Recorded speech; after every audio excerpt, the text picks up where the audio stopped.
number one, I'm tired of it's always white males. It's like, would you like to talk about the amount of gunfire that happens in Chicago with all the black kids? That's what I said. That's what I said on my show. I was like, is that what you said? Okay. I was like, he wouldn't have the stones to go on the air and go, it's always a black kid in Chicago shooting people up in a drive-by. Yep. When are we going to address that problem? Like, he wouldn't. You actually sound a lot like him. That's really good. Yeah.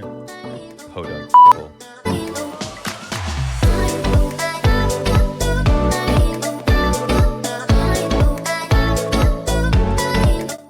Welcome in episode 8. Is it episode 8 already of Mostly Peaceful with Dan and Chris? I think it is. Somebody will fact check me on it. They always do in the comments below. Hit like and subscribe and welcome in.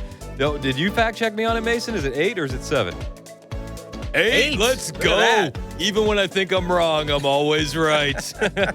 My name's Chris Hand. To my left is Dan Mandis. What's up, Dan? How are you? I'm good. How are you? 2 thumbs up. And it's funny. We had a really good conversation going off the air before we started the podcast.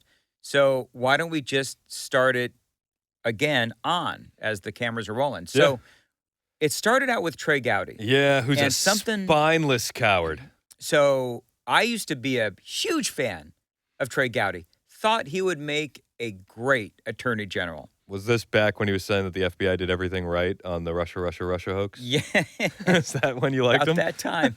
And one of the things that he said in the aftermath of the Minnesota shooting is he had this comment that immediately went viral about white people and guns. So let's go ahead and roll that, and I think that'll start the conversation.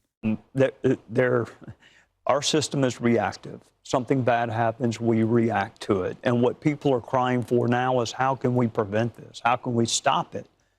And the only way to stop it is to identify the shooter ahead of time or keep the weapons out of their hands. And so we're going to have a conversation of freedom versus protecting children. I mean, how many school shootings does it take before we're going to have a conversation about keeping firearms out? It's always a young white male, almost always. I mean, did anyone this morning think, I wonder if that was a female? Did any of y'all think that? I mean, there's been one school shooting involving a female. It was Tennessee. One. Yeah, Tennessee. But other than that, it is usually young white males. Imagine Trey Gowdy saying that about any other race on Fox News. Yeah. Imagine him saying about Muslims or Jews or blacks. Yep. He would never have the stones to say it. If the headline was 27 shot over the weekend in Chicago, 4 died, and he went, when are we going to have a national conversation about black people? It always seems to be a black kid with a gun. Yeah.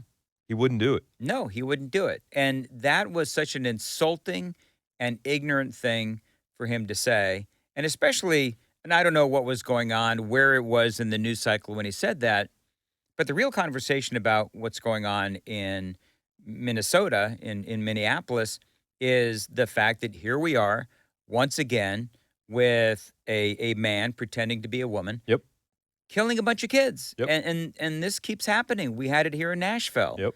We had it in Colorado Springs. Mm-hmm. We've had it in other places as well. Yep. So this is a problem, and it's a big problem. And we as a country need to have the testicular fortitude to have those conversations instead of somebody like a Trey Gowdy talking about white people and guns. And we're just affirming mental illness here. Yeah. And I think that's the biggest issue of it all. If my kid was schizophrenic, and I said this on the other day, my kid was schizophrenic, and I said, let's dive in and explore your other personalities. This isn't a bad thing. Right. This is who you are. I'd have my kids taken away from me. It's great. You have multiple personalities. So if you're not in a good mood one day, maybe your other personality will be in a good mood. It is insanity. One of the things that I said was, okay, so let me get this straight. Your 13, 14-year-old kid comes to you and says, hey, Mom, Dad, I identify as a girl. And so you have 2 choices. You can get your son the help that he needs, clearly, or you go buy him a dress. And it looks like these people in Minnesota, the parents in Minnesota, decided to go ahead and buy him a dress. Yeah, 17 years old. 17 years old. The parents legally changed the name. You can find the paperwork. It's all over the $311. internet. And they said, now identifies as female. So we're changing the name to suit that new identification or new identity. Yeah. Like- It's insane. And I don't understand. I'm parent of a couple of kids, and you're the parent of 4 kids. Yep. And I don't understand this constant reaffirming of everything the child wants to do. It's just crazy. And they act like it's the most loving thing to do. It's not. No, it's irreversible. Yeah. You put these kids on puberty blockers and you're sterilizing them. Yep. And then you go down the road and the rates of detransitioning are exploding. Yep. There's been studies that show it's a phase. Even this guy in his little manifesto. yeah, he said he was tiring of being. yeah, he regretted it. He regretted it. He regretted it, but he's knee deep in SSRIs and he's He even losing said he his wanted mind. to chop off his hair. Yeah. He was tired of it. But see, here's the thing. So then does that mean that he was going through a phase? Because what is it that people have always said? People have always said, don't go through the hormones and all of this other stuff. Don't lean into it because it really could be a phase. Yeah. And so now your son comes to you. He says he identifies as a girl. You buy him a dress. You do the name puberty change blockers and the name change and all that kind of stuff. And we don't know what kind of drugs this particular guy was on, but how do we know if this guy is on antidepressants and he's on other kind of hormone blockers, puberty blockers, whatever? You don't exactly know how those drugs are going to interact. So there's a possibility that it's going to be a negative reaction. And with a lot of these kinds of medications, yeah, you know what? They can cause fits of anger. They can cause irrational behavior. So this is what's happening. Even on the antidepressants, it'll say side effects may include depression. Yeah. Side effects may include suicidal thoughts. Yeah. And I'm not knocking it. Like I do think that there are times and cases where you can make the argument for a chemical imbalance and it's going to help somebody that needs it. But I think that a lot of these doctors are throwing these things like spaghetti at a wall and seeing what sticks. Yeah. And then you get this kid on a hamster wheel of medication. And, oh, the Zoloft didn't work? Well, let's try this. Oh, that didn't work? Well, let's try Xanax. Oh, that didn't work? Well, let's try the next one. And it's a never-ending cycle. Well, and yeah, the kid, I'm looking for it. I can't find it now, but the Minnesota shooter, he did write, he was tired of being trans, and he decided that he was going to take out a bunch of kids and before he killed himself. And I just don't understand. If you want to take yourself out, knock yourself out, if that's what you want to do. But what joy do you get in taking out a bunch of kids? And it's because they have not accomplished anything in their life. Right. And their biggest accomplishment to them is turning from a boy, transitioning from a boy to a girl. And then they do that and they realize that wasn't the answer to their problems. Yeah. And so, okay, well, now what am I going to do? Oh, let's go shoot a bunch of kids. And I realize it's not that simple. But when we see a society that props up the trans community and it celebrates and it puts them on a pedestal, then this is what happens. We as a society encourage this kind of a thing.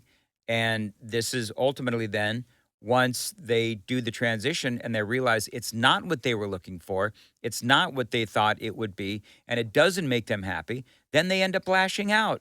Well, and then they're also encouraged by all of the messaging of protect trans kids. And you see the T-shirts, the lieutenant governor of Minnesota wearing a T-shirt says protect trans kids with a huge knife on it. Have you seen that? No. Yeah, the lieutenant governor of Minnesota was wearing a T-shirt that said protect trans kids and had a knife on it. You'll see other ones that'll be assault rifles in colored like the trans flag, and it'll say protect all trans kids. They're openly declaring war on conservative values. And the crazy part is that we're not hateful. No. I think that the most loving thing that you can do for somebody dealing with this is get them the help that they need.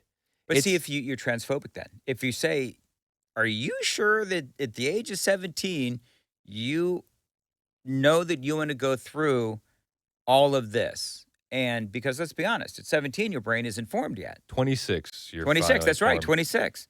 So you're right. It's not the loving thing. And it is so funny, too, that these moronic politicians in Minnesota where they're all talking about, because Minnesota's a breeding ground for this stuff. So I have friends that lived in that area, and they say it is woker than you could ever imagine. Yeah. And so you talk about how they're always talking about, and the lieutenant governor, protect trans kids and all that. Well, I know that most people watching this know that Tim Walz, the governor, said that he would not give $50 million to protect the kids in Catholic schools and independent schools. He did that. Yep. So it seems to me like the only kids that they actually really want to protect are the trans kids. That's a good point. Yeah, $50 million. And they had an $18 billion surplus in the state of Minnesota. $50 million. They begged him for it, and he wouldn't give them the money. And they needed to fortify the schools, armed SROs, whatever it is that they needed to do. They didn't have the money to do it, and now here we are. Yeah, it's crazy. And they'll blame Republicans. I think you try to blame Republicans. But here's the great thing, though, is that at this point, after the shooting, we saw all of the usual, oh, it's the gun, it's the gun, it's the gun. And so one of the things that I would ask is, okay, so what are the Democrat solutions? Because the only solution they've ever had is, oh, it's the gun, it's the gun, it's the gun. And as Republicans, I'm, of course, of the opinion that the more guns, the better, because the more good guys with guns, the more we can take out the bad guys. That's number one. An armed society is a polite society. That's absolutely right. And number two, you got to stop with the gun-free zones. Yeah. Gun-free zones don't work. All gun-free zones do is take the guns out of the hands of the good guys. You're right. So there's that. A bad guy's not going to pay attention to a sign on the front lawn. Of course not. It's just ridiculous. And would you put it, if you're a liberal, would you put a gun-free zone sign on your front lawn? Well, and you know, here's the thing. When you're a Democrat and you're out of ideas, then you just keep going back to the same thing over and over again. And I think one of the things that we've learned with President Trump is that as conservatives, we have some really damn good ideas. Yeah. We really do. So when Trump says, hey, let's bring the National Guard into Washington, D.C., and now as of Thursday, when we're recording this, there's not been a murder in Washington, D.C. since the National Guard came in. That tells you that conservatives have damn good ideas. But I think that's why the Democrats look at this and see red meat, because it gives them a pivot for the 2026 midterms, where they can say, if Donald Trump cared so much about crime, he'd do something about gun violence. And that's going to be a narrative moving forward. You're right, but there's an easy answer to that. And that is, he did do something about gun violence. He put cops on the street. And now guess what? People aren't getting shot in Washington, D.C. But you know how liberals are. They're going to hear what they want to hear. They're going to hear what they want to hear. Yeah. But I don't think, here's the thing on that. It's almost like abortion.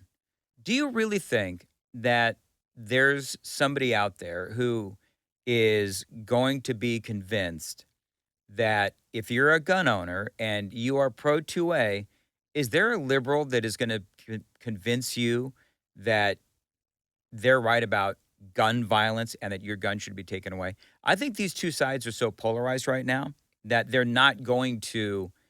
nobody's going to be swayed of their opinion, just like in abortion. There's very few people that would answer, I don't know, about whether or not they're pro-life or pro-choice. Yeah, no, I mean, on the gun violence front, I think there could be scenarios where you could have a 2A supporter be changed. I think it's a very, very minute possibility. On the other hand, an anti-gun leftist, I think that they could have their mind changed very, very quickly. Very quickly. When they become victims of violence in one of these big cities. How many times have we read those stories where people were very liberal, very left, and then, you're right, they were victims of crime, and then they began to realize, maybe I wasn't so smart. Maybe I am my own first responder. And I think that's what people need to be. Yeah. People do need to be their own first responders. And, as far as Donald Trump goes and bringing in the National Guard, I think that is also going to be a huge midterm election conversation. I do. Yeah, he said stay tuned for what he does in Chicago. And I think that after decades of violence, a city that earned the nickname Chirac, Yes. because at one point there were more murders and deaths of Americans in Chicago than there were overseas in Iraq. That's Yeah. how it gained the nickname. hmm But if he cleans that up, I mean, that's going to be a huge, huge Is he going to win. be able to clean it up? Is he going to be able Oh, to I bring in think the s National Guard? Because you got J.B. Pritzker, Yep. who the governor who doesn't want it. You've got Brandon Johnson, the mayor of Chicago, who also doesn't want it. And I But love. you got hundreds of thousands of citizens that do. Do you know what Brandon Johnson's approval rating is? What is it? It is like 13%. Like he is hated in Chicago. And so I think, and I may have said this last week on the podcast, I think what Donald Trump is doing is he is intentionally choosing Chicago because it's full of Democrats, and he knew that they would automatically be against anything that he recommended. Donald Trump is literally saving black lives. Yeah. And leave it to the lawmakers in Chicago to say, oh, no, we can't have fewer murders. We can't have fewer black people murdered, which is exactly what they're doing. That's exactly what they're saying by telling Donald Trump, don't come. Yeah. It is insanity. And it's amazing to see the mayor of D.C. acknowledging how much crime has dropped in the city and Carjacking. thanking the president for Yes. sending in the troops. Exactly. So I think that this could be a lesson in how to run cities. We were talking earlier, by the way, before this podcast started, about Trey Gowdy. Yep. And what Trey Gowdy said. When he demonized an entire race of people. Yes.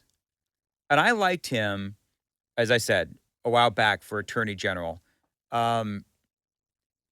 But Donald Trump talked about how great his book was. Yeah, just a And- couple days ago.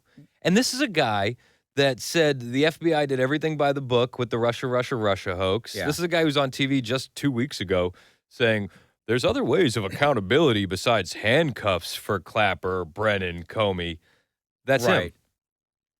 Here's the thing, though, is that I think that we are at a point in time where we need to figure out what MAGA is.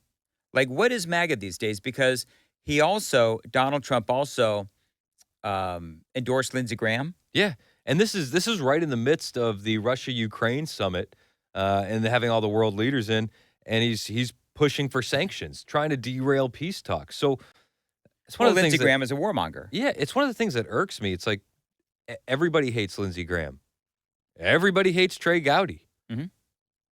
Who's given him the idea that it's okay to endorse these people? Do you think Donald Trump is as in tune with MAGA as maybe he thinks that he is? And I'm going to say this as a Donald Trump supporter.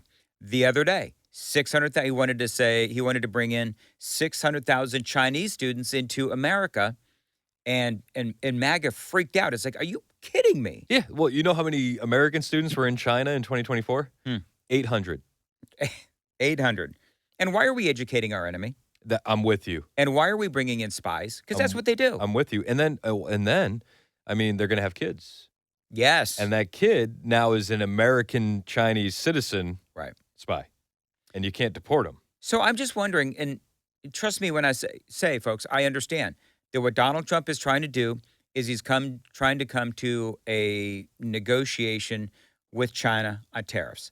I understand that. Well, and the White House walked it back today, saying They tried to walk it back. They said, "Well, we meant it's 300,000 a year for 2 years, continuing that same deal." I think he heard MAGA's outcry. Mhm. I think he was more in tune during the campaign because he had less going on. I think he's busier now than he's ever been, clearly, and I think that makes it harder to keep your ears to the streets. Well, he's got to surround himself with people that are more in tune with MAGA. And I think Stephen Miller, of all the people that are within the Trump administration, I think Stephen Miller is the most in touch or in tune with where MAGA is. Yep. I used to joke. All right, I got the joke about, well, this person is more MAGA than Trump. I think that used to be a joke. I think that's reality now. Yeah. And again, I say that as a guy who voted for Donald Trump 3 times, and I like him a lot. I like most of the things that he has done, will do, but I think there's times when he just he Misses the mark. misses the mark. But I don't think we can expect him to be perfect. No, but the mistake about the 600. Okay, here's my main deal about the 600,000 Chinese students coming into American colleges, making room for that.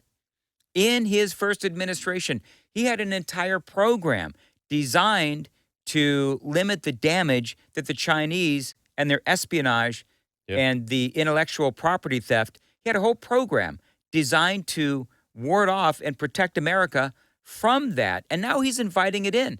So it doesn't make any sense why he would just invite them into our country. And by the way, even if it is 300,000 in this year and 300,000 in the, why are they coming in here in the first place? Yeah. I mean, if there's, and part of that was, well, if we don't bring in the Chinese students, then American students will rise into the better colleges, which means that the bottom 15% of colleges will go under. Well, then maybe they should go under. I know. Like, why do we have to save every company, everything from going bankrupt? We That's not our shouldn't job, have man. to. Isn't that capitalism? That's exactly right. That is Like, capitalism. You either provide a good product and be successful, or you don't and you flounder and fizzle out. So when it comes to what is MAGA these days, I don't believe that MAGA has shifted. I think that Trump has shifted. I think that MAGA with America First, I think that MAGA is going to have to deal with how to deal with Israel. I mean, I think that there's a legitimate conversation on both sides as to how we deal with Israel, because oftentimes Israel, We're getting into the spicy topics now. we are getting into the spicy topics, because I consider myself America First, but I can also see why it is to our benefit to have Israel on our side, because they help us with, they got their ear on the ground in the Middle East, so they tip us off as far as intelligence and those things go. So it is a good relationship that we have with Israel, and I can make a really good argument as to why it is important to keep Israel as an ally and keep, helping them out with the Iron Dome and all of these things. I can make just as good as an argument as to why we should not support Israel, Yeah. even if I don't believe it. So, I mean, I don't like the funding of foreign nations that should be able Right. to stand on their own 2 feet. Mhm. Like, I don't like giving billions of aid every year to Israel. I think we want to sell them weapons and stuff like that. Like, absolutely. And I think that there's an absolute benefit to having the Jewish people in control of the Holy Land. Yeah. Because as Christians, we have access to it. Should I go there? I can go get baptized in the River Jordan. I can walk where Jesus walked. And I think that's a huge, huge benefit. It wouldn't be there if Muslims controlled the territory. no, it would not. And And by the way, the other thing that I would say is, and this is a classic thing, but if the Palestinians put their weapons down, Israel would not attack. If Israel put their weapons down, Israel would be annihilated. yeah, And I think that it's got to be important to acknowledge. at least for me, I think defending Israel is one thing. Going on offense with them is a totally different story. I don't want to be in a Middle East quagmire. So do you think that taking out Iran's nuclear capabilities, do you think that was offense or defense? So that was offense, but it was targeted and limited.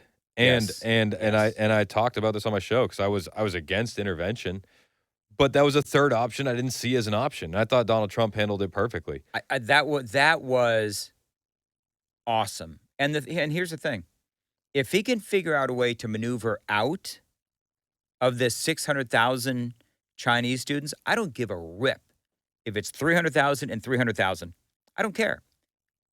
I don't want 300,000 people a year from China in our country. I No. just don't, No, because I think they spy, Yeah. and I think that they're stealing I don't even our think intellectual it's not even that we property. think they do. They do. They do it.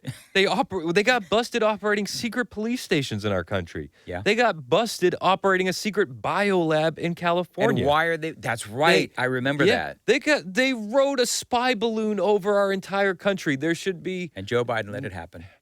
no reason why Right. we're doing this. And that's the thing. So I But- think Trump fumbled on that. I will say this, and this is just me, and this is how my brain works. Did you catch the other comments that he had while he was sitting with the South Korean president? Remind me.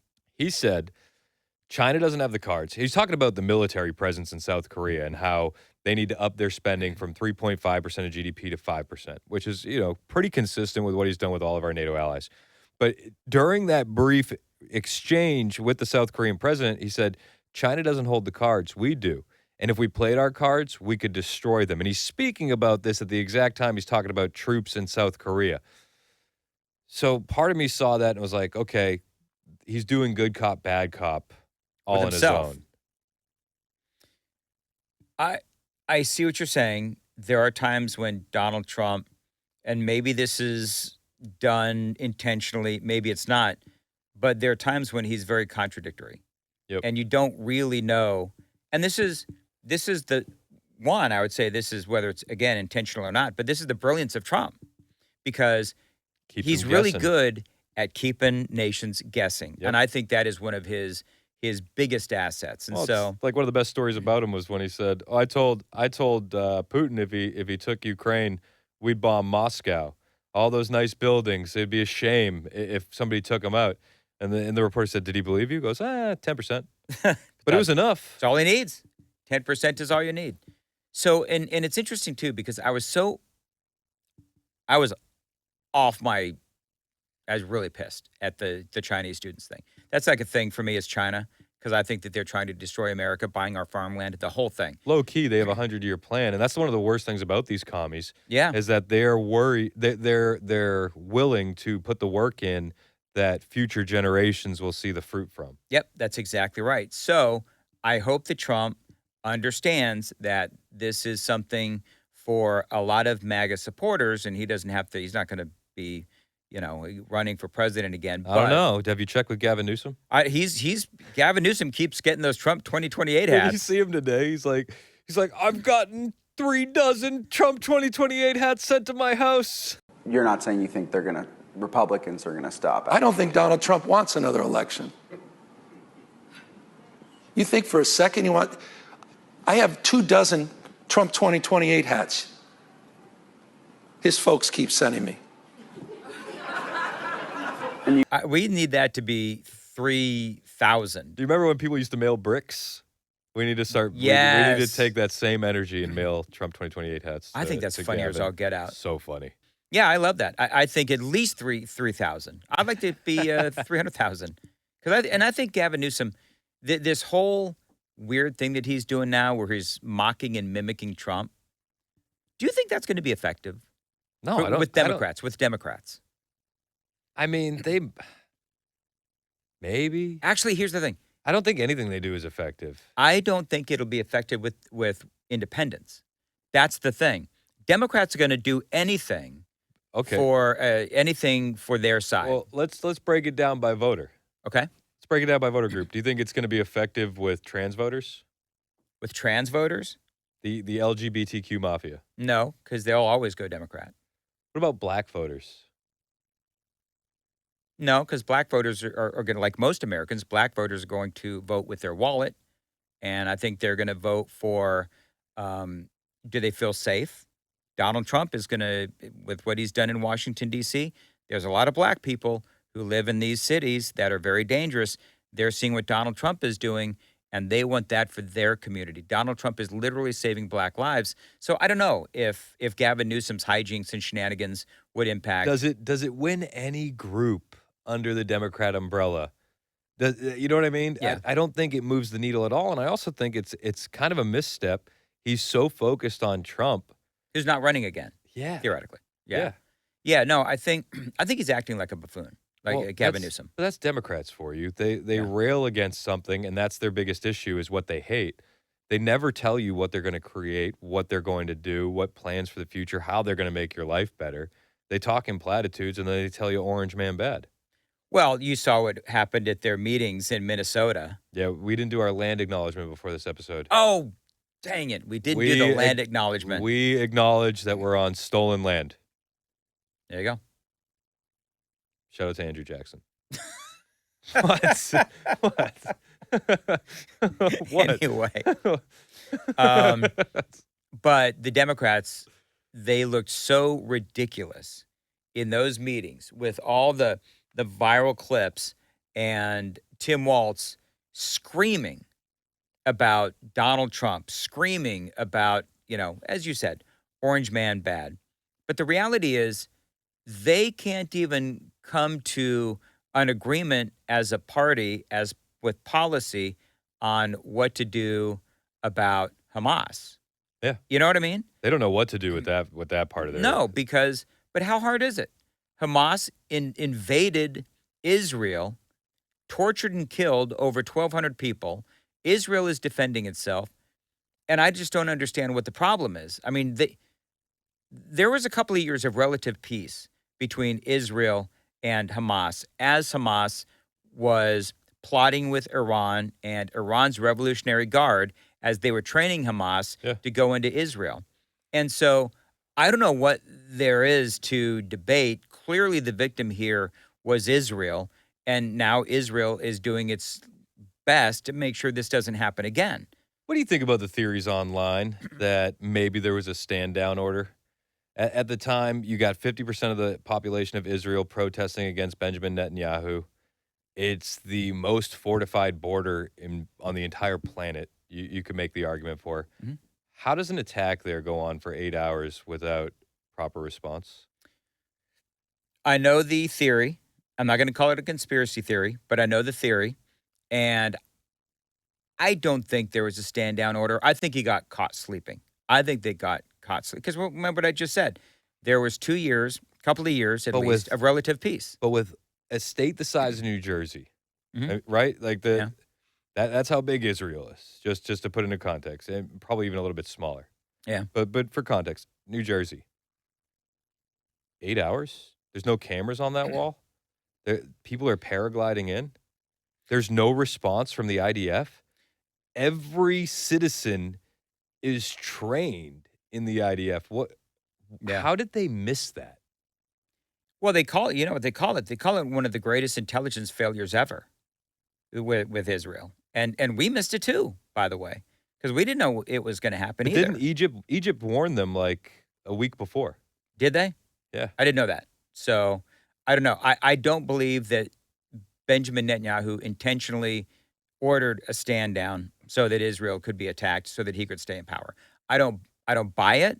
But at this point, I've been involved in watching politics for so long, nothing would surprise me. It wouldn't shock I mean, me. look at Biden and Obama and James Clapper and John Brennan and Hillary Clinton and all they did to target Donald Trump. I mean, at this point, nothing would surprise me. Yeah, I'm with you. It wouldn't shock me if that was true. It would break my heart, and you know when we'll probably find out if that was actually true? When we get to heaven. When we get to heaven, many years from now. That'll never come out. Yeah, no. And here's the thing. That was such a horrific day. And we all know that one of the things that a society, when they're at war, they tend to have a more favorable opinion of their leader, right? Zelensky, when Ukraine was attacked by Russia, Zelensky shot up in the polls. Now he's tanking because this is like a never-ending war between Russia and Ukraine. They're like grabbing like 60-year-old guys off the street in Ukraine and making them go fight. Yeah, it's crazy. George W. Bush, incredibly popular after 9/11, right? So, I mean, if I was going to go all in on that theory, I would say that, yeah, so what Benjamin Netanyahu wanted to do, leave the border open, order a stand down, and then he is now a wartime president. And wartime presidents are traditionally, at least at first, they are more they're more popular. They have more support. Yeah. But if there was a stand down, and again, I don't believe it, but just going down that road, how would you be able to keep that quiet? True. Like, you know what I mean? Yeah. Like, it would be such a horrifying thing that somebody would have said something. No, you're Wouldn't right. they? So I would don't think know. so. But again, nothing at this point would surprise me. Maybe next week we do a deep dive into the Clapper, James Comey, Obama trying to target Donald Trump. But I think that's it for this week. Yeah. All right. Follow me on X at Dan Manda Show. Listen to our respective shows on Super Talk 99.7 WTN. You can find me at Chris Hand on Air. We appreciate you joining the conversation in the comments section. Hit like, hit subscribe, all the things. And again, I'm on every platform at Chris Hand on Air. All right. Deuces. That's a good one. I felt that was good. Yeah, we were flowing. You threw me on the whole Israel thing. Had I was to like, do it. oh, fuck, is he going down to Israel?